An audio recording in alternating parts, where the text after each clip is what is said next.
The first thing people heard wasn't the siren. It was the voice. "You really think that purple jacket makes you look like you belong here, old man?" The words cut through the afternoon noise like a slap. Sharp, public, impossible to ignore. A few heads turned near the curb just off West 47th Street, a block from Times Square, where traffic never truly slept, and everyone pretended not to see anything. But this time, people looked. They always did when humiliation arrived wearing a uniform. Walter Gaines stood perfectly still beside his car. He was 78 years old, tall, but slightly stooped now, with shoulders that carried decades of discipline rather than weakness. His purple jacket, cashmere-tailored, unmistakably intentional, caught the light in a way that made it impossible to miss. Beneath it, his hands rested calmly at his sides, veins, visible fingers, steady. No shaking, no pleading. The car next to him was impossible to miss, too. A 1967 Rolls-Royce Silver Shadow Obsidian Black, polished to a mirror finish. The kind of car people took pictures of even when it was parked. The kind of car that didn't belong to chance. Officer Brian Huxley had already decided it didn't belong to Walter. Huxley stood close. Too close. One hand hovered near his belt, the other gesturing sharply toward the car, as if ownership could be erased by pointing. His jaw was tight, eyes narrowed, a smirk pulling at one corner of his mouth. "Step away from the vehicle," he said louder now. "Now." Walter turned his head slowly, deliberately, the way a man does when he refuses to be rushed into fear. "This is my car," Walter said. His voice was low, even unmistakably American in its cadence. Not defensive, not angry, simply factual. "I'm unlocking it," Huxley laughed, a short, humorless sound. "Sure you are," he said. "And I'm the Easter Bunny." A woman in her late 40s paused mid-step a few yards away, shopping bags dangling from her wrist. A gray-haired man in a business coat slowed eyes, flicking from Walter to the officer and back again. A younger guy leaned against a parking meter and subtly angled his phone. Walter noticed all of it. He always did. Awareness was a habit you didn't lose with age. "I can show you the registration," Walter said. "And my license. Don't reach for anything," Huxley snapped, stepping forward abruptly. "Hands where I can see them." Walter's brow furrowed, not in confusion but in disappointment. "I'm telling you what I'm doing," he replied. "I'm not a threat." That was when Huxley reached out. The grip was sudden and rough fingers clamping down on Walter's wrist with unnecessary force. There was a sharp intake of breath, not fear but pain as bone pressed against metal and skin met steel. "Turn around," Huxley barked. "Now! I haven't done anything wrong," Walter said louder this time. "Not for the officer, but for the people watching. I'm cooperating." The words didn't matter. Huxley spun him, forcing Walter's palms against the hood of the Rolls-Royce. The metal was cool, unforgiving. The sound that followed was small but unmistakable. Click! The handcuff snapped shut. A murmur rippled through the onlookers. "Is that really necessary?" someone asked. "Sir, he's elderly," another voice said, hesitant but real. Huxley ignored them all. "Car theft," he announced, as if declaring the weather. "You fit the description." Walter closed his eyes for half a second. Car theft. At his age, in broad daylight, in front of witnesses. Blood began to bead where the cuff bit into his wrist, red against brown skin, stark and undeniable. Walter didn't cry out. He didn't pull away. He simply inhaled slowly, managing the pain the same way he had managed worse things in his life, quietly. "You're hurting him." The woman with the shopping bags said now, her voice firmer. Huxley turned his head slightly, just enough for the crowd to hear the contempt.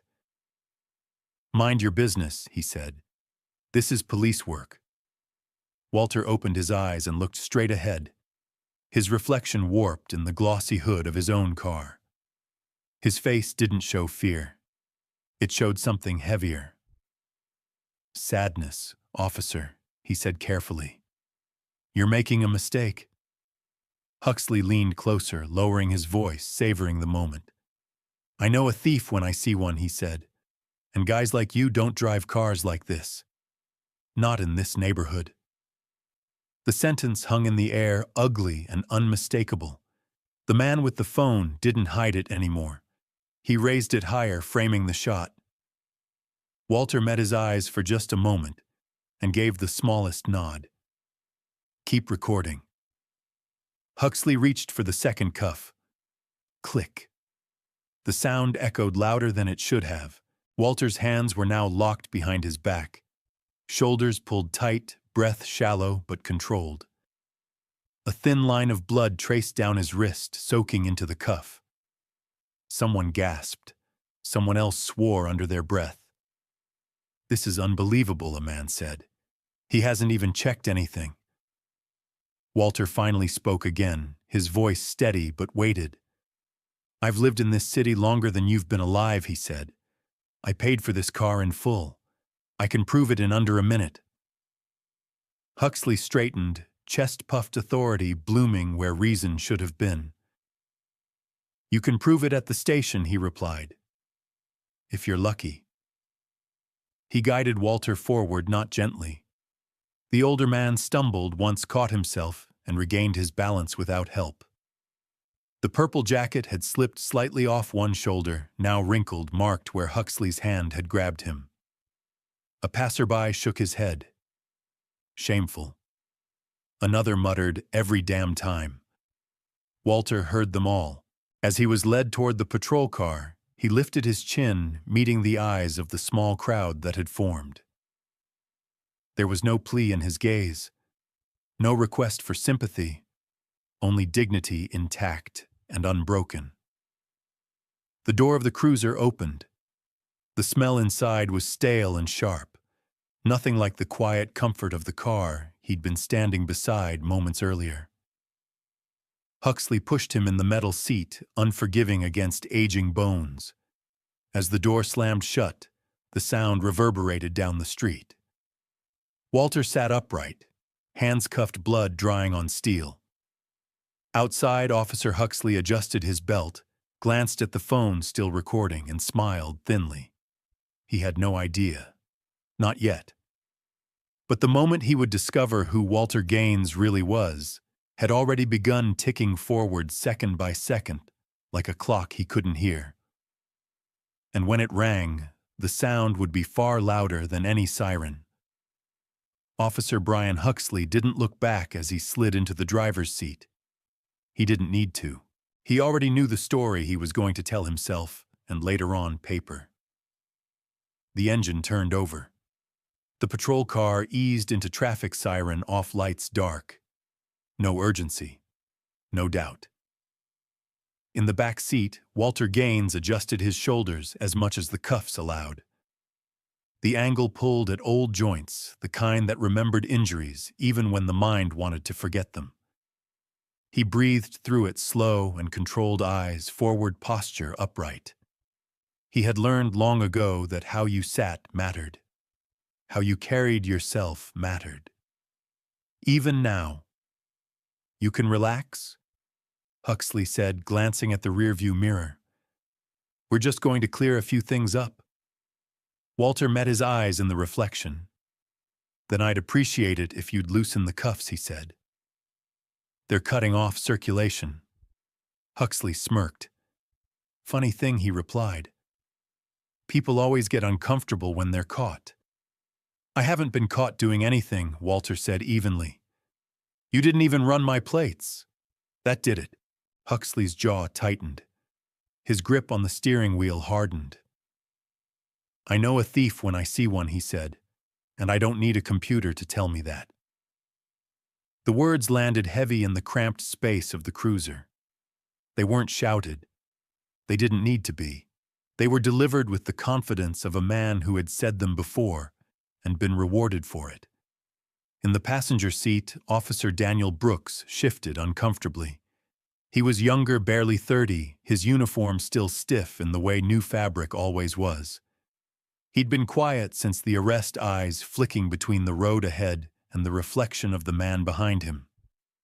Sir Brooks said carefully. He offered his license and registration. "We could drop it."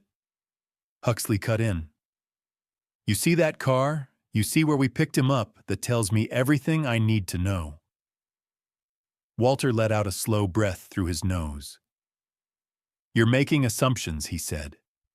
"And assumptions aren't evidence." Huxley laughed, sharp and humorless. "Evidence comes later," he replied. "First comes instinct. You don't last long in this job if you ignore it." "That's not instinct," Walter said quietly. "That's bias." The car went silent. Huxley didn't respond right away. Instead, he made a sudden turn, pulling into a side street, braking harder than necessary. The jolt sent a flare of pain through Walter's shoulders. He grunted despite himself, teeth clenched. "Careful," Brooks said reflexively. Huxley turned in his seat, eyes cold. "You want to tell me how to do my job?" he asked. "Because I've been doing it a lot longer than you." Brooks swallowed. "No, sir." Walter watched the exchange, cataloging it without judgment. Fear had a smell to it. So did insecurity. He'd encountered both in boardrooms, union halls, city offices. Different uniforms, same patterns. "You think I don't know what this is?" Huxley said, addressing Walter now. "Nice jacket, nice car, downtown location. You think that makes you untouchable?" "I think it makes me visible," Walter replied. "That's all." Huxley snorted. "Exactly." They drove the rest of the way in tense silence, the city sliding past the windows in fragments, brick, glass, scaffolding, people who didn't know and wouldn't stop to ask. By the time they pulled into the precinct lot in Brooklyn, Huxley was already rehearsing his lines. Inside, the air changed immediately. The smell of old coffee and disinfectant, the hum of fluorescent lights, a place designed to flatten people, to reduce them to forms and numbers. Sergeant Linda Kessler looked up from the desk as they entered, her reading glasses perched low on her nose. She took in the scene in one glance, the cuffs, the age, the car keys dangling from Walter's fingers. "What have we got?" she asked. "Grand theft auto," Huxley said without hesitation. "Possible fraud." Kessler raised an eyebrow.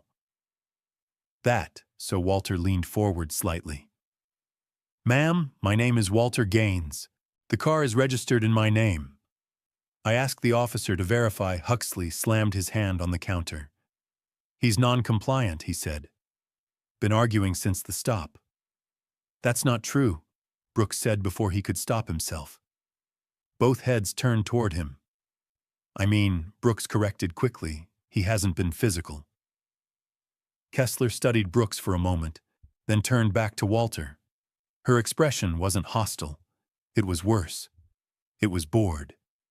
"License," she said. Walter nodded. "It's in my wallet. Right jacket pocket." Kessler waited while Brooks retrieved it. She scanned the ID, then the registration card. The room seemed to pause. The names matched. The address was real. She looked up at Huxley. "Everything lines up." Huxley didn't flinch. "Good fakes," he said. "High quality. These rings are getting smarter." Walter stared at him, incredulous. "You're ignoring the facts in front of you," he said. Why? Huxley leaned closer, lowering his voice. "Because facts can be manufactured," he said. "But patterns don't lie." Kessler hesitated, fingers hovering over the keyboard. A small yellow alert flashed briefly on her screen. "Internal conflict notification," the system read. She frowned. "Huh." Walter saw it. His heart rate didn't change, but his focus sharpened. "That's important," he said. "You should pay attention to that." Kessler waved a hand. "System's been acting up all week." She clicked past it. Walter closed his eyes for a brief moment. Not in resignation, in calculation. Huxley watched her override the alert and felt the familiar rush of relief. The machine was doing what it always did, bending. "There we go," he said. "Book him."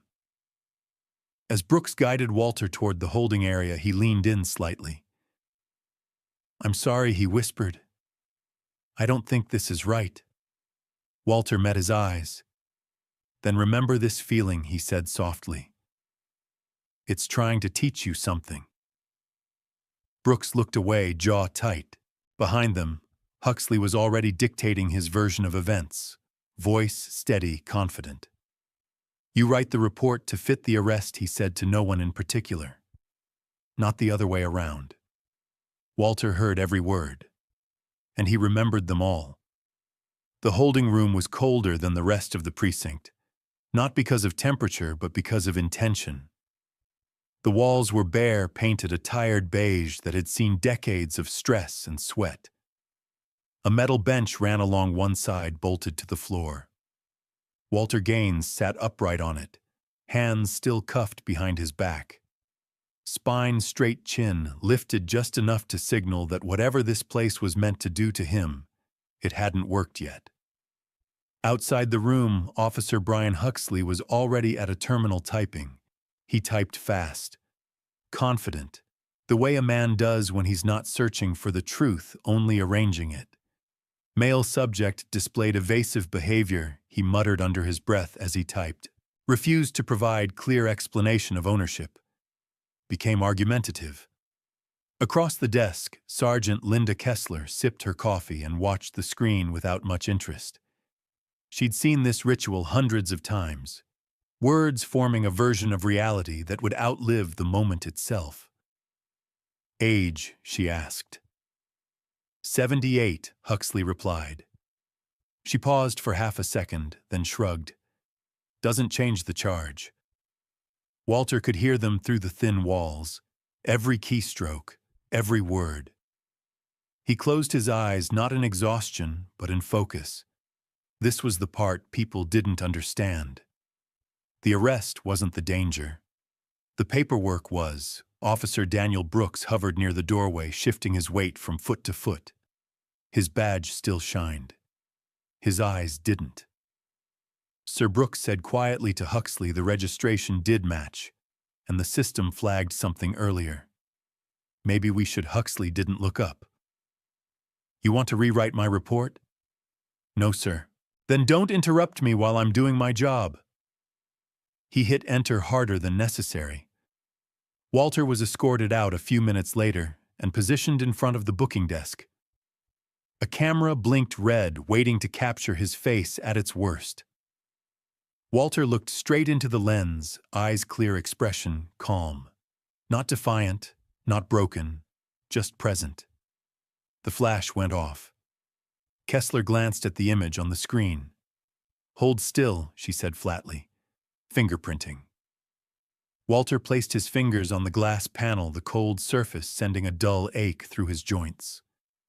A green light scanned his skin. The machine hummed, then paused. A yellow notification box appeared. Internal conflict alert. Kessler frowned. That again, Walter lifted his head slightly. "That's not an error," he said. "That system exists for a reason." Huxley stepped closer, peering at the screen. "What reason is that?" he asked, already annoyed. "It flags situations that require a supervisor," Walter replied. "Usually because the person in custody is connected to someone within city oversight. It's meant to stop exactly this." Kessler scoffed and clicked the mouse. "Technology," she said. "Always overreacting."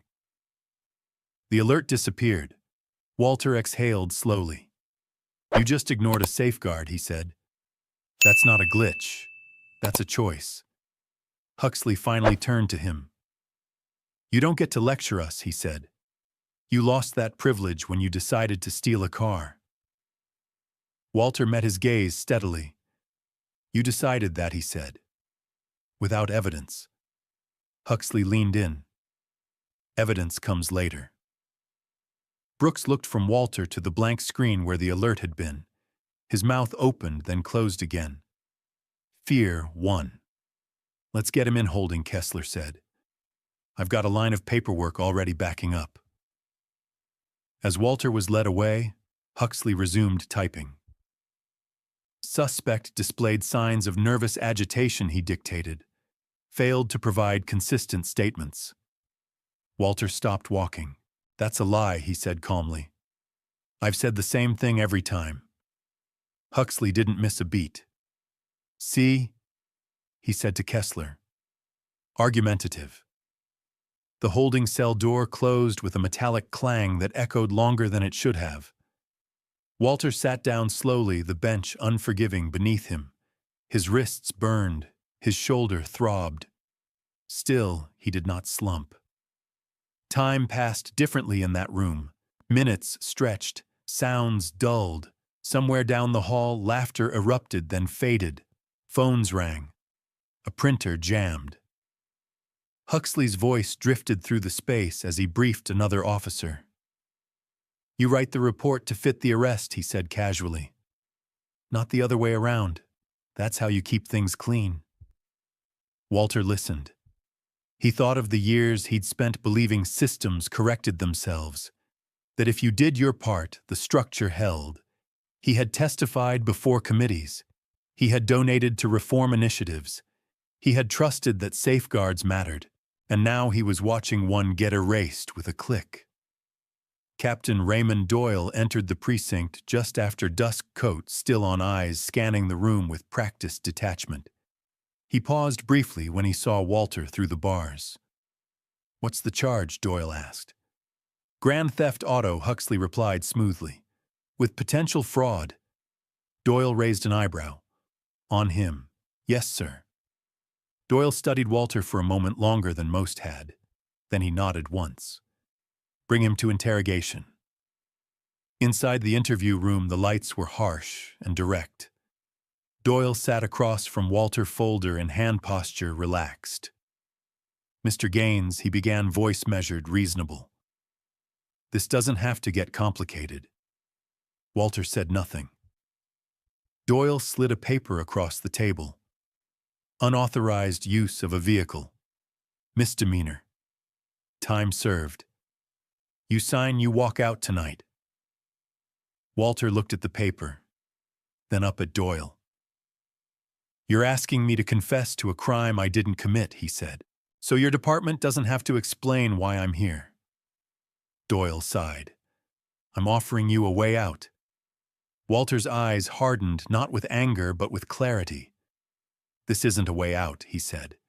"It's how the truth gets buried." Doyle leaned back, irritation flickering across his face. "Careful." "No," Walter replied. "You should be careful, because every word written about me tonight will be read again. And when it is, the people who wrote it won't be protected by your confidence." Doyle stared at him for a long moment. Outside the room, Huxley waited, certain, unbothered. He had no idea that the report he'd written so neatly, so proudly, had already become evidence. Not against Walter Gaines, but against himself. The phone was mounted to the wall just outside the interview room, a dull gray relic with a cord that had been stretched and twisted by years of anxious hands. Captain Raymond Doyle pointed to it, with two fingers, the gesture casual, almost bored. "One call," he said. "Make it count." Officer Brian Huxley leaned against a filing cabinet nearby, arms crossed, watching with thinly veiled anticipation. He had seen this moment before. The call to the lawyer who didn't answer. The voicemail left too late. The quiet surrender that followed. Walter Gaines stepped forward slowly. His wrists had been uncuffed, but the marks were still there, dark red bands against thinning skin. He flexed his fingers once, testing sensation, then reached for the receiver. Huxley smirked. "Let me guess," he said. Big shot attorney Walter didn't look at him.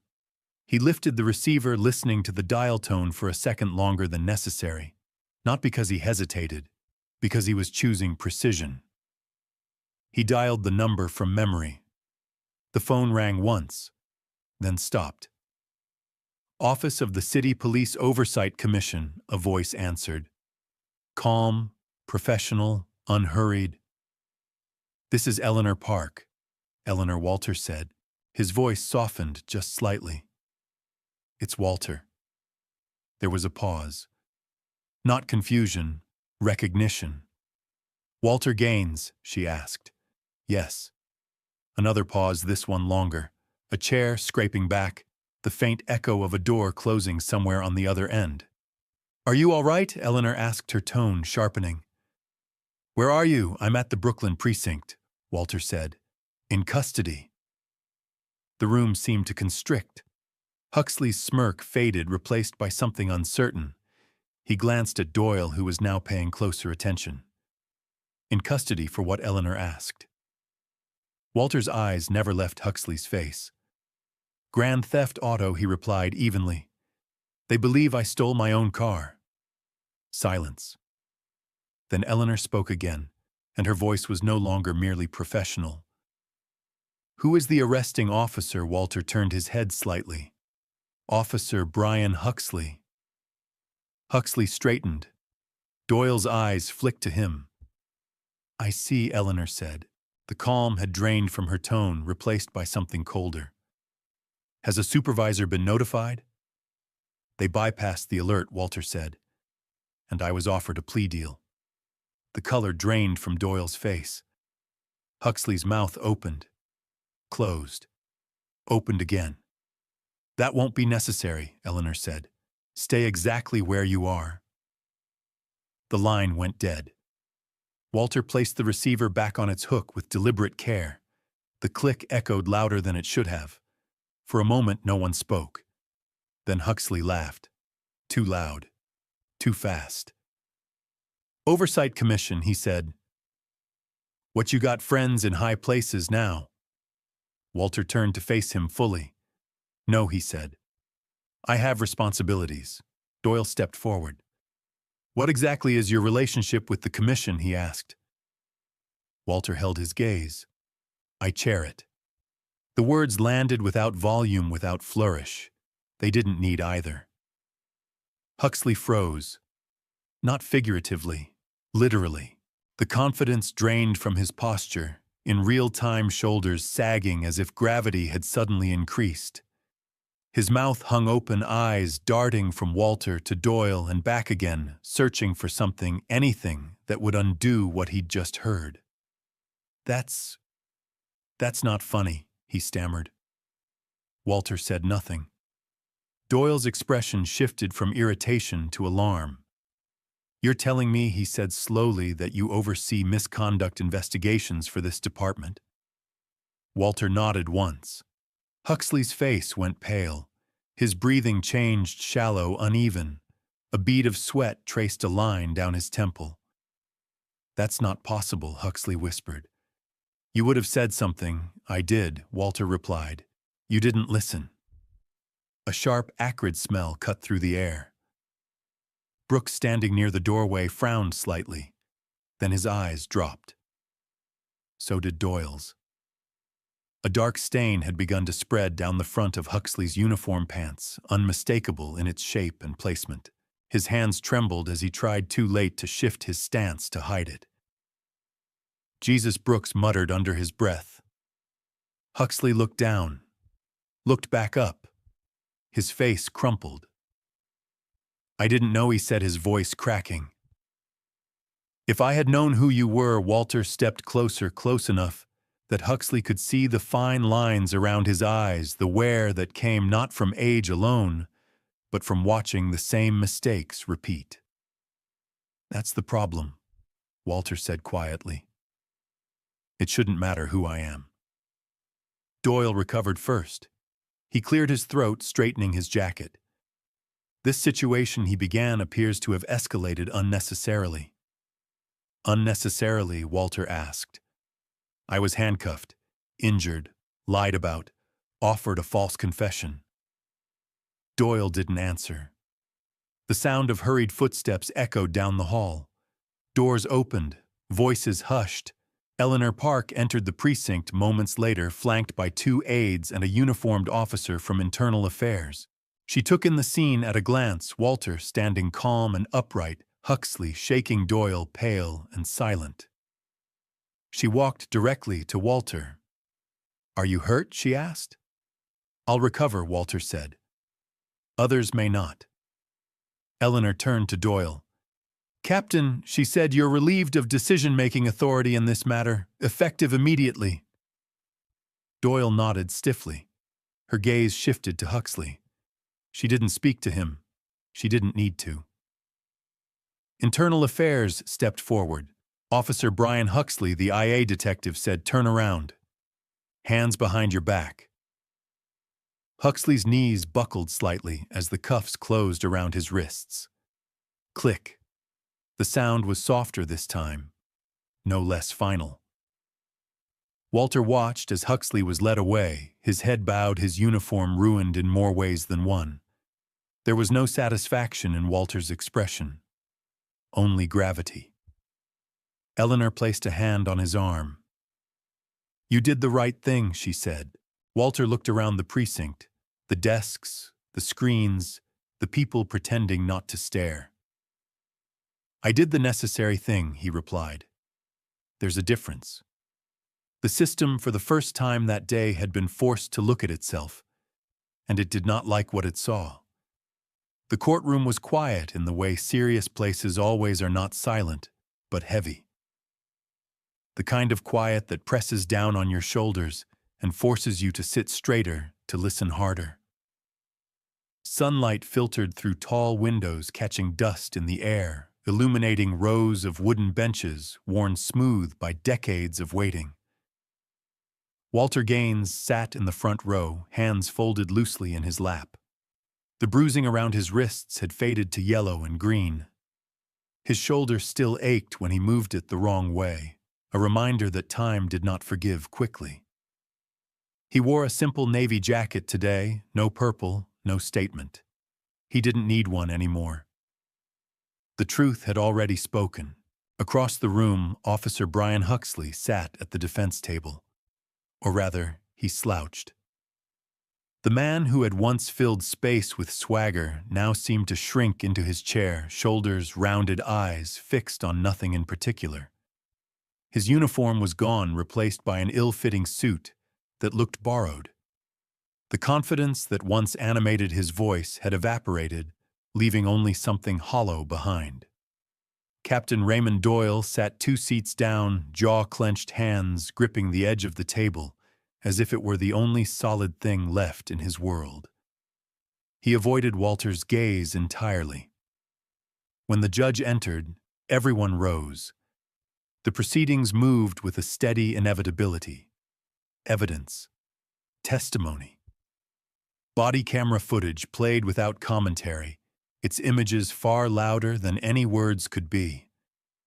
The room watched as the truth unfolded again. Walter's calm compliance, the tight cuffs, the dismissal of facts, the casual rewriting of reality. No one spoke when the footage ended. The judge leaned forward slightly, her expression unreadable. "This case," she said, "is not about a misunderstanding. It is about a failure of duty." Her eyes found Huxley. "You were entrusted with authority," she continued, "and you used it to humiliate, harm, and falsely accuse a citizen based not on evidence, but on assumption." Huxley's hands trembled. He said nothing. Walter listened without triumph, without anger. Justice, he had learned, was not a feeling. It was a process. The ruling came swiftly. Charges upheld, employment terminated, a referral for further investigation into supervisory misconduct, consequences measured and permanent. As the gavel fell, a collective exhale rippled through the room.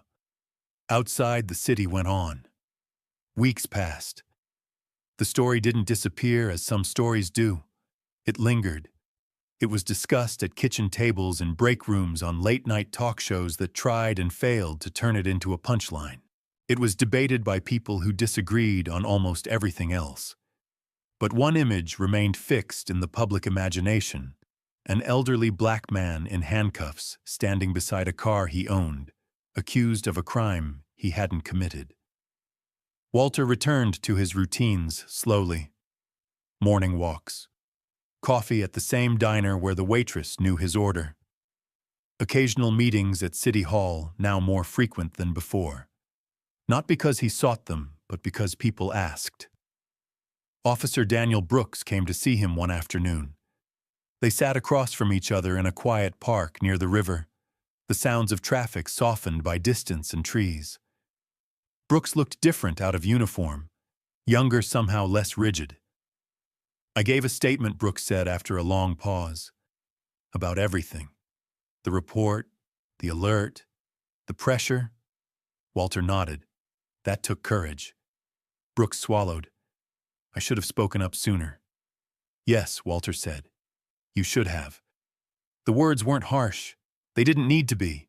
But you did speak," Walter added. "That matters too." Brooks let out a breath he'd been holding. "I don't know if I'll keep the job."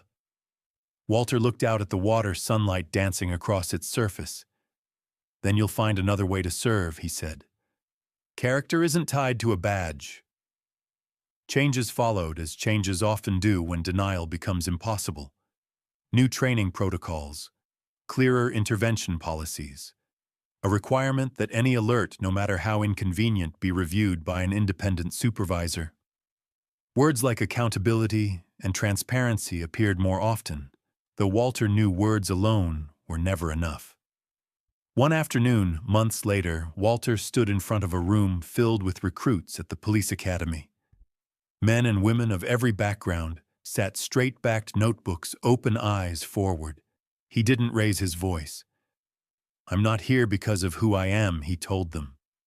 "I'm here because of what happened." He described the stop, the assumptions, the silence that followed. He didn't dramatize it. He didn't need to. "What protected me in the end," he said, "wasn't my position. It was documentation, witnesses, and a system that finally chose to listen." He paused, letting the weight of that settle. "If respect only exists when power is recognized," he continued, "then justice is already broken. Your job isn't to guess who deserves dignity. Your job is to give it every time." The room was silent. Later that evening, Walter sat on a bench in Central Park, watching children play, while their parents checked phones and half-listened to laughter. The city skyline rose in the distance, familiar and indifferent. Eleanor Park joined him, handing him a cup of coffee. "You changed things," she said. Walter smiled faintly. "I exposed something," he replied. "Changing it is everyone else's responsibility." She considered that. "Still," she said, "you could have walked away." Walter took a sip, eyes following a group of kids chasing a ball across the grass. "Walking away is easy," he said. "Living with what you didn't challenge is harder." As the sun dipped lower, casting long shadows across the park, Walter thought back to that first moment, the words, the cuffs, the certainty with which he'd been judged. It shouldn't have mattered who he was, and because he refused to let it matter, perhaps one day for someone else it wouldn't. Walter Gaines never asked to become a symbol. He was simply a man who believed that a lifetime of honesty, contribution, and quiet discipline should count for something in the place he called home. On an ordinary afternoon, standing beside a car he had earned and maintained with care, he was reduced by assumption, by bias, by unchecked authority, to a suspect before he was ever seen as a citizen. What followed was not just an arrest, but a test of character on every side of the badge. Walter passed that test, not with anger or volume, but with restraint. He did not shout. He did not resist. He did not beg for recognition. Instead, he relied on something far more powerful: truth, patience, and the understanding that systems reveal their real nature under pressure. While others rushed to judgment, he stood still.